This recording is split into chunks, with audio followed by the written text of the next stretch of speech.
Varicose veins కి సరైన చికిత్స కోసం సంప్రదించండి ఎవిస్ హాస్పిటల్. నమస్తే రమగారు. నమస్తే జయ. రమగారు, ఒక ధర్మ సందేహం ఏంటంటే, స్త్రీలకు సంబంధించి కొన్ని ఆభరణాలు, కొన్ని వస్తువులు ఖచ్చితంగా ఉంచుకోవాలి. ఇదివరకు అలా ఫాలో అయ్యేవారు. ఎలా అంటే గాజులు కానీ, మట్టెలు కానీ, ఇలాంటివి ఖచ్చితంగా స్త్రీకి ఉండాలి. పెళ్ళైన స్త్రీకి అయితే కొన్ని, పెళ్లి కాకముందు అయితే కొన్ని వస్తువులు అనేవి. అయితే కాలానుగుణంగా వస్తున్న మార్పుల్లో భాగంగా మన వృత్తిని బట్టి, మనం ఉండే ప్రదేశాలను బట్టి కొన్ని మార్పులు చేర్పులు చేసుకుంటున్నాం అన్ని విషయాల్లో కూడా. అయితే అలా వేసుకోకపోతే ఏదో జరుగుతుందని, వేసుకుంటే ఇంకొంత మంచి జరగవచ్చు, వేసుకోకపోతే చెడు జరగవచ్చు, ఇలాంటి అపోహలను వింటూ ఉన్నాం. ఇవి ఎంతవరకు కరెక్ట్ అంటారు? ఇవి ఎవరి వాళ్ళవే అభిప్రాయాలు చేయ. పురాతన కాలంలో ఇప్పుడు నువ్వు గాజులు తీసుకో. గాజులు అనగానే మనం చూడు, పూర్వకాలపు శిల్పాలు, దేవతా శిల్పాల దగ్గర నుంచి మామూలు యక్షిణులు అవి శిల్పాలు, నాగిని, మన రామప్ప గుడిలో నాగిని శిల్పాలు, ఏ శిల్పాన్ని చూసినా ఈ చేతి దగ్గర ఏదో ఒక ఆభరణం ఉన్నట్టు కనపడుతుంది. కంకణాలు, ఒక కంకణం, ఒక వస్తువు ఉండటం. ఇప్పుడు స్త్రీలు అలంకార ప్రియులు, ఏదైనా ఒక వస్తువును అలంకరించుకుంటే వాళ్ళకి సంతోషంగా ఉంటుంది, అందుకని అలంకారాలు అట్లా మొదలైనవి. పూర్వకాలం ఇప్పుడు మనం చెప్పుకునే మట్టి గాజులు లేవు, లోహపు గాజులే వేసుకునేవాళ్ళు. వెండి, బంగారం అలాంటివే వేసుకునేవాళ్ళు. పంచలోహాల గాజులు వేసుకునే విధానం కూడా ఉంది. ఇత్తడి, రాగి కంకణం, ఏదో ఒక కంకణం. ఈ కంకణం చిన్నప్పుడు పెళ్ళి కాకముందు చిన్నతనంలో కూడా కంకణాలు ఏదో ఒక వస్తువు ఉండేది. వివాహం అయ్యాక కొంచెం ఎక్కువ ధరించేవాళ్ళు. ఇక్కడ ప్రధానంగా ఏంటంటే, చాలా ముఖ్యంగా చెప్పుకోవాల్సింది, స్త్రీలకి ఈ చేతి ఈ భాగంలో, మగవాళ్ళకు కూడా ఇక్కడే ఉంటాయి, ఈ మన ఎండోక్రైన్ గ్లాండ్స్, అలాంటి గ్లాండ్స్ అన్నీ ఇక్కడి నుంచి స్టార్ట్ అవుతాయి. అంటే ఆ తాలూకు నరాలు, ఇక్కడున్న నరాల మీద ఒత్తిడి కనుక ఉంటే, ఈ ఒత్తిడి వల్ల పునరుత్పత్తి వ్యవస్థ సరిగ్గా ఉంటుందని ఒక ఏమంటారంటే ఆక్యుప్రెషర్ పాయింట్ ప్రెస్ అవుతుంది. ఆక్యుప్రెషర్ పాయింట్ ప్రెస్ అవుతుంది కాబట్టి ఖచ్చితంగా ఇట్లా ఆభరణం ఉండాలి. స్త్రీల శరీరాల్లో చాలా చోట్ల ఇలాంటి ప్రెషర్ పాయింట్స్ ఉన్నాయి. ఈ కాలి బొటన వేలు పక్కన, రెండు మొదటి వేలు, అంటే బొటన వేలు పక్కన ఉన్న వేలుకి అక్కడ ఒక ఆభరణం పెడతారు. బొటన వేలుకి కూడా ఆభరణం పెట్టుకునే ఇవి కూడా కొన్ని చోట్ల కనిపిస్తాయి. ఈ వేలు మొదల భాగంలో, అంటే కాలివేలు మొదల భాగంలో ఇక్కడ ఉన్న నరాలని కనుక అక్కడ ఒత్తిడి కలిగిస్తే, అక్కడ ఏం చేసేవాళ్ళు, వెండి లేదా బంగారం, మిగిలినవేవి పెట్టకుండా ఎక్కువగా వెండి లేదా బంగారు రాజుల ఇళ్లలోనే కానీ మామూలు వాళ్ళు పెట్టుకునేవాళ్ళు కాదు. వెండి లాంటి ఆభరణాన్ని కనుక అక్కడ నొక్కి ఉంచితే కనుక స్త్రీలకి అదుపు ఉంటుందని భావించేవాళ్ళు. ప్రవర్తన లోపాలు ఉండవని ఇదొక భావన. అంతే. మరి ఆ కాలంలో ఉన్న ఆయుర్వేద వైద్యులు లేకపోతే ఎవరో అట్లా నిర్ధారించి నిశ్చయించారు ఇవి వేసుకోవాలి అని. ఆ వేసుకునే ఆభరణాల్లో పాదాలకి కడియం కూడా, అక్కడున్న పాయింట్స్ కూడా ప్రెస్ అవుతాయి. పాయింట్స్ ప్రెస్ అవ్వటం కోసం కడియాలు, పట్టీలు, కడియము బేసిక్ ఆభరణం, తర్వాత దాని నుంచి పట్టీలు, జాలర్లు, మువ్వలు, అవి ఇవి మోగేవి పెట్టుకోవటాలు, డిజైన్లు పెట్టుకోవటాలు, అవన్నీ తర్వాత డెవలప్ అయినటువంటి అలంకార సాధనాలు. కాలువేలికి గట్టి మట్టె ఒకటి ఇట్లా గట్టిగా పట్టుకునేది. ఇప్పుడు దానికే మువ్వలు వచ్చినాయి, దానికే ఏదో డిజైన్ వస్తుంది, దానికే ఎనామిల్ రంగులుగా పెట్టుకుంటారు, అది వేరే కదా. వివాహంలోనే ఇది పెట్టాలని, అప్పుడు ఏంటంటే ఒక స్త్రీలకి కొంచెం లొంగి ఉండే భావన ఏర్పడుతుందని భావించేవాళ్ళు. అప్పటి భావన నిజమైన అయ్యి ఉండొచ్చు. అప్పటి అలవాటుగా మనం అవి సువాసిని చిహ్నంగా మనకి ఉండిపోయినాయి. ఏవి, చేతి నిండా గాజులు ఉండటం, కాలువేళ్లకి మట్టెలు ఉండటం, మట్టెలు చూసి పెళ్ళయిందో లేదో తెలుసుకునేవాళ్ళు. వివాహిత అంటే కాలికి మట్టె ఉండాలి, ఈమె ఒక మగవాణ్ణి అదుపులో ఉన్నది అనే విషయాన్ని సూచించేందుకు ఒకటి.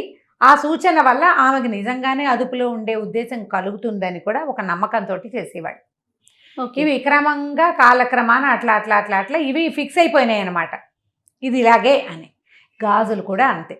అయితే ఇందులో మట్టి గాజులు వేసుకోవాలంటే పూర్వం వెదురు గాజులు, కానీ అక్కడి నుంచి దంతపు గాజులు, వెదురు గాజులు కూడా, వెదురుతోటి కూడా. మీకు ఎందుకు ఈ మన బెంగాల్ వైపు ఇవి దంతపు గాజులు వేసుకుంటారు, తెల్లగా ఉంటాయి గాజులు. అవునండి, తెల్లటి గాజులు వేసుకుంటారు. అవే మట్టివి కాదు, దంతం, అంటే ఏనుగు దంతం, ఐవరీ తోటి చేస్తారు వాళ్ళు. తెలుపు, ఎరుపు ఆ రెండు గాజుల కాంబినేషన్ వేసుకుంటారు. కొన్ని చోట్ల లోహపు రింగులు తగిలించే అలవాటు ఉంటుంది ప్రాంతాలని బట్టి. మనకి తెలుగు సౌత్ ఇండియాలో ఎక్కువగా మట్టి గాజుల వాడకం ఎక్కువగా ఉంది. పూర్వం అంటే కొన్ని వేల సంవత్సరాల క్రితం ఈ మట్టి గాజులు తయారీ లేని రోజున లక్క గాజులు వేసుకునేవాళ్ళు. అవునట. బెంగాల్లో ఇప్పటికీ ఒరిస్సాలో కూడా లక్క గాజులు శాస్త్రానికి 2 గాజులు పెళ్లిలో తొడుగుతారు. ఇంత ఖచ్చితంగా ఎలా తెలుసు అంటే నా తోడుకోడలు ఒరిస్సా అమ్మాయి కదా, ఆమె పెళ్లికి వేసిన గాజుల్లో 2 మెరూన్ కలర్ గాజులు ఉన్నాయి. ఏ డిజైన్ ఏమీ లేదు, సాదా కొంచెం వంకటింకరగా కూడా. అవి ఏంటంటే అవి లక్క గాజులు, మాకు నియమం అని చెప్పారు వాళ్ళు. 2 గాజులు. ఓకే. అవి తక్కువ చేస్తారు, తక్కువ దొరుకుతాయి. పెళ్ళప్పుడు అది వాళ్ళ సెంటిమెంట్గా అది ఖచ్చితంగా అవి వేస్తారట. తొలినాళ్లలో వాళ్ళు అవే వేసుకునేవాళ్ళు. మనం మట్టి గాజులు వేసుకుంటాం. మన దగ్గర కూడా కొన్ని కమ్యూనిటీస్లో అసలు మట్టి గాజులు వేసుకొని కమ్యూనిటీస్ కూడా ఉన్నాయి. మట్టి గాజులు పనికిరావు, బంగారు గాజులే ఉండాలి.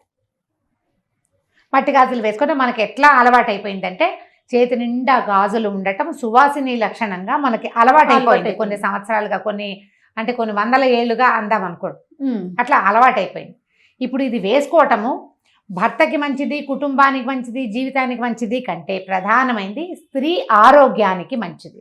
ఇక్కడ ఉండే ప్రెషర్ వల్ల ఈమె తాలూకు హార్మోన్స్ సజావుగా స్రవిస్తాయి. వేసుకోకపోతే ఏవో నష్టాలు వచ్చేస్తాయి, కుటుంబానికి ఏదో అనర్థం వచ్చేస్తుంది అని ఇలాంటి అనుమానాలు కూడా ఉంటాయి. అంటే ఇప్పుడు బోసి చేతులు ఉన్నాయి అనుకో జయ, చెయ్యి ఖాళీగా ఉంటే ఒక లుక్ బాగుండదు మనకి. ఒక అలంకరణ అలవాటైంది. ఇప్పుడు ఎందుకు బొట్టు పెట్టుకుంటాము, బొట్టు లేని నుదురు బోసిగా ఉండదు. అవును. ఇది సువాసిని చిహ్నంగా ఎలా అయిందంటే క్రమంగా భర్తల మరణానంతరం వైధవ్యం ప్రాప్తిస్తే ఈ గాజు తీసేసి ఈమె ఇది లేదు, ఈమెకి భర్త లేడు అనే విషయాన్ని సూచన చేసేవాళ్ళు.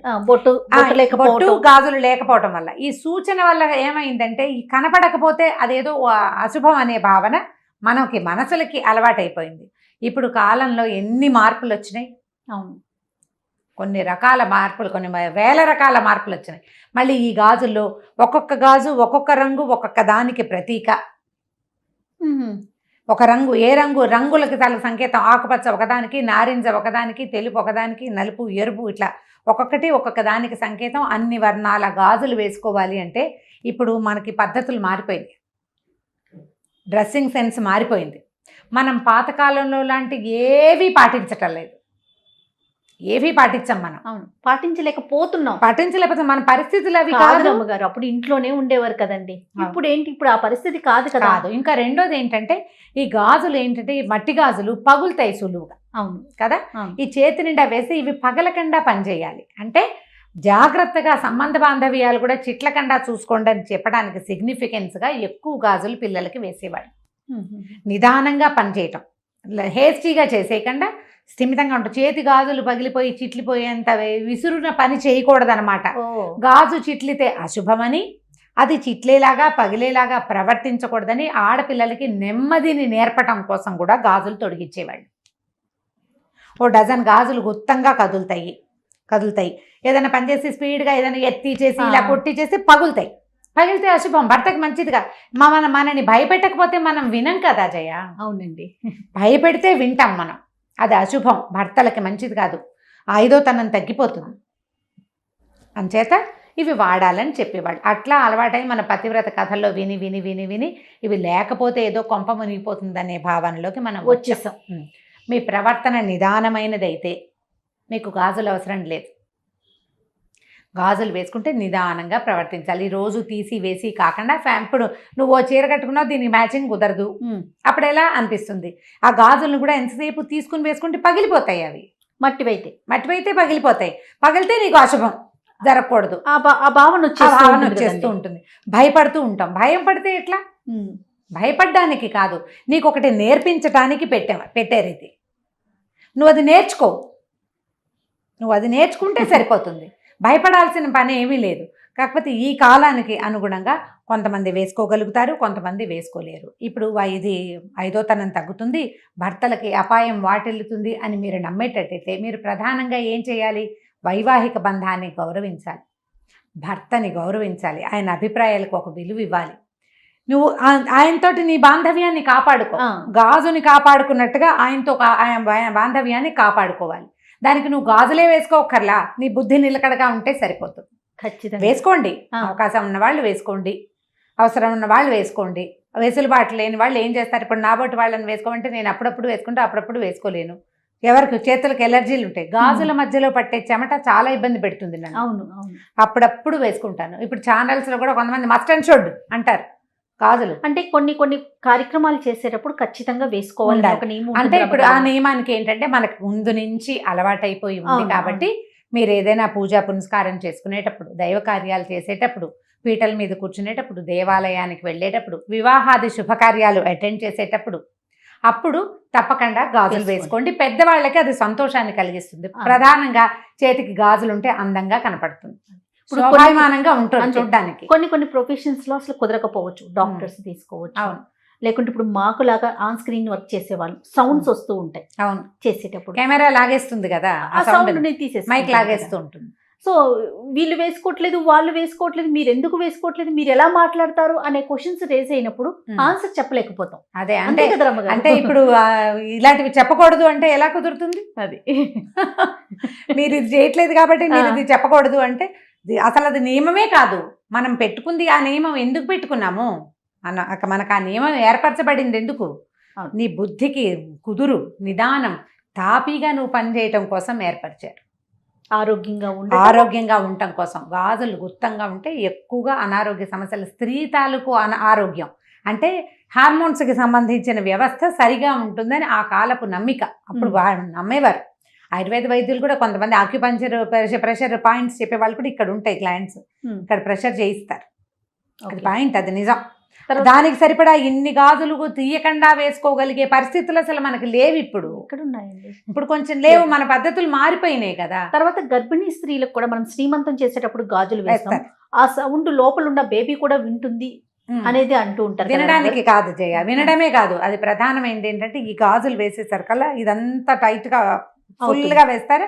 దానివల్ల ఇంకా నువ్వు నిదానంగా నడవాలి, తాపీగా నడవాలి, గాజుల్ని కాపాడుకోవాలి, నిదానంగా నడవాలి. ఒకటి.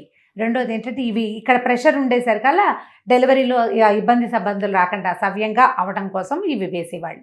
దానికి ఇలా పెట్టారు, లోపల ఉన్న బేబీ వింటుంది, బేబీ కూడా వింటుంది. ఇప్పుడు ఒక గాజుల చేత్తో వడ్డన అలాంటి మాటలు ఉన్నాయా జయ? ఒక భోజనం చేస్తున్నాం, తలకాయ ఎత్తేసరికి ఒక పచ్చగా చేయదనుకో, గోరింటాకుండి దాని నిండా గాజులు ఉంటే ఒక సంతోషంగా ఉంటుంది. అవును, ఆహ్లాదభరితమైన ఒక లుక్, ఒక సంతోషం కలుగుతుంది. గాజుల చేత్తో వడ్డనంటే ఇంట్లో ఒక ఆడమనిషి ఆమె కుదురుగా వంట చేయటం, కుదురుగా పని చేయటం, అవన్నీ కూడా ఏంటంటే ఇంటికి ఒక ఆహ్లాదభరితమైన వాతావరణాన్ని చేకూరుస్తాయి. ఇది పాతకాలపు నమ్మిక, ఇప్పుడు కూడా అది ఉంది, నిజం ఆ మాట. కాకపోతే మన పరిస్థితులు అనుకూలించాలి కదా. కానీ నాకు మీరు చెప్పే కొన్ని ధర్మ సందేహాల్లో రమ్మగారు చాలా ఎక్కువగా ఇష్టపడతాను. ఎందుకంటే ఈ పద్ధతి ఉంది మనకి, కానీ మీ వీలుని బట్టి చేసుకోండి, ఖచ్చితంగా ఫాలో అవ్వండి అనే మాట మీరు ఎప్పుడు చెప్పరు. ఇప్పుడు ఫాలో అవ్వండి అని నేను చెప్తాను జయ, ఫాలో అవ్వండి అని నేను చెప్తాను. ముందు నేను ఫాలో అవ్వాలా? నాకే వెసులుబాటు తక్కువ ఉన్నప్పుడు నేను ఎట్లా చెప్పగలను ఆ మాట? చాలా విషయాలు మీరు ఏది తీసుకోండి, మీతో మాట్లాడి నాకు కుదరకపోవచ్చు, అప్పుడు ఎలా మాట్లాడుకోగలుగుతాం? ఇది ఒకటని కాదు, ఏ విషయమైనా సరే ఇది చేయాలి. పాత రోజుల్లో ఇలా చేసేవాళ్ళు, అప్పటి పద్ధతి అది. మనం అప్పటికి ఇప్పటికీ మీరు ఒకసారి అందరూ ఆలోచించండి, ఎంత హస్తి మశకాంతరం తేడా వచ్చింది అప్పటికి ఇప్పటికి. అసలు మన అమ్మలాగానే మనం బిహేవ్ చేస్తున్నామా ఇప్పుడు? మన ఇళ్లలో మన పుట్టకనాడు, మనం పుట్టకముందు మన ఊళ్ళో మన ఇంట్లో ఉన్న పంద ఇవాళ మీరు ఏం చేస్తున్నారు, ఎన్ని మార్చేసుకున్నారు? ఇవన్నీ మారిపోవటం ఓకేనా? మరి కొన్నిటిని మాత్రం ఎందుకు చేసి అంటే దీని వల్లే ఇది జరిగిపోతుందేమో అనే ఒక భావన ఎందుకు వెళ్తుందంటారు? అంటే ఏమి లేదు జయ, అది ఎలా ఉంటుందంటే వాళ్ళకేదో ఒక గిలి ఉంటుంది లోపల, ఎవరికి వాళ్ళకి ఒక గిలి, ఒక భయం ఏదో ఉంటుంది. ఆ భయాన్ని ఎక్స్ప్రెస్ చేస్తారు. ఇప్పుడు ఒక పాయింట్అవుట్ చేయటం అని అనుకోవద్దు, మనం అట్లా అనుకోకూడదు. వాళ్ళకే ఒక అనుమానం ఉంటుంది, బోస్ చేతులతోటి ఉన్నారు వీళ్ళు అని అనిపిస్తుంది. అసలు ఇది పొరపాటు. నేను ఇప్పుడు ఒక పాయింట్ చెప్తాను, మాకు వైష్ణవుల్లో మట్టిగాజులు వేసుకోరు, మడి కట్టుకుంటే పనికిరాదు. చూడండి, మట్టిగాజులు లేవు, నల్ల పూసలు మట్టిగాజులు ఉండవు మా పెళ్లిళ్లలో. కొన్ని కమ్యూనిటీస్ లో ఖచ్చితంగా మట్టి గాజులే వేస్తాము, నల్ల పూసలు కడతారు. మా అత్తవారింట్లో నల్ల పూసలు కడతారు, మా పుట్టింట్లో నల్ల పూసలు ఉండవు, అసలు లేవు, కట్టరు పెళ్లిళ్లలో. వైష్ణవ వివాహాల్లో గమనించండి. అంటే ఇప్పుడు ఏం చేస్తున్నారు, ఇప్పుడు పిల్లలు ఇప్పుడు లేటెస్ట్ గా ఫ్యాషన్ కి అందరూ పెళ్లిళ్లలో చక్కగా కలర్ఫుల్ గా చీరకు మ్యాచింగ్ గాజులు వేసుకుంటున్నారు, కానీ నల్లపూసలు మాత్రం కట్టరు. ఎందుకంటే అది వేడుక కాదు, నల్లపూసలు వేడుక సౌందర్యానికి కాదు కదా, అది ఖచ్చితంగా యజ్ఞంలో ఒక భాగం. అది కొన్ని కొన్ని కమ్యూనిటీస్ ఉండదు. కొన్ని కొన్ని రూల్స్ ప్రకారం వెళ్తూ ఉంటారు. కాబట్టి అస్సలు దాని మీద సిద్ధాంతమే లేదమ్మా. మీ వెసులుబాటు, మీ వీలు, మీరు ఉంచుకోగలిగి చక్కగా చేతుల నిండా గాజులు ఉంచుకుని ముచ్చటగా కనపడతాము అంటే లక్షణంగా కనపడండి. అవకాశం లేని వాళ్ళని వాళ్ళ అవకాశం లేని తనానికి అయ్యో అనుకుని వదిలిపెట్టేసేయాలి. లేకపోతే ఏం చేస్తావు? ఇప్పుడు ఎయిర్ హోస్టెస్ అవుతుంది నీ కూతురు రేపొద్దున. నువ్వు జడేసుకో, పువ్వులు పెట్టుకో, చేతి నిండా గాజులు వేసుకుంటే వాళ్ళు రానిస్తారా? అసలు మనకు అవకాశం లేదు. కార్పొరేట్ ఆఫీసుల్లో గాజులు, పట్టీలు, గాజులు వేసుకుని వెళ్ళగలరా? వెళ్ళలేకపోతారు. మనం అప్పుడు ఏం చేయాలి? ఇంట్లో ఉన్నప్పుడు వేసుకోమా, పూజ చేసుకునేటప్పుడు వేసుకో గాజులు అని చెప్తే సరిపోతుంది. ఆఫీసులకి మనం పువ్వులు పెట్టుకొని వెళ్తేనే ఏమిటోగా అదేదో, ఉంటుంది. వేరే రకంగా అనిపించేసే రోజుల్లో ఉన్నాం మనం. అదే అది కాబట్టి మనం వీటి ఆలోచించద్దు దీని మీద ఎక్కువగా, అనవసరం వీటికి ఆలోచన. ఆ, అసలు మనకు మానవ సంబంధాలే సరిగ్గా లేవు, మనం వాటి కోసం తంటాలు పడాలి.